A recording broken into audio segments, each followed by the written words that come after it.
How to enable mobile gaming on TikTok Live. Hello everyone, welcome back to our channel and today we are back again with a new video. So without any delay, let's get into it. For that, firstly open TikTok app, log in with your account details.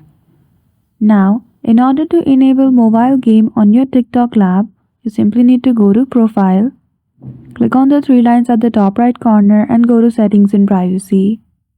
In Settings, scroll all the way down until you see the option of Report a Problem. Simply click on it. Now, choose one of the category. Click on Live and go to Live Game option.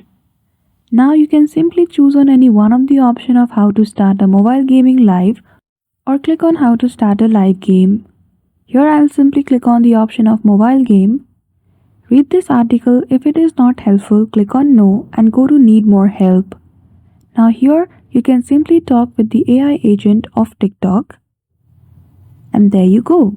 It will provide you instruction to how you can simply enable the mobile game on TikTok Live. So I hope you found this video helpful. If you did, don't forget to give it a thumbs up and subscribe to our channel for such tutorial.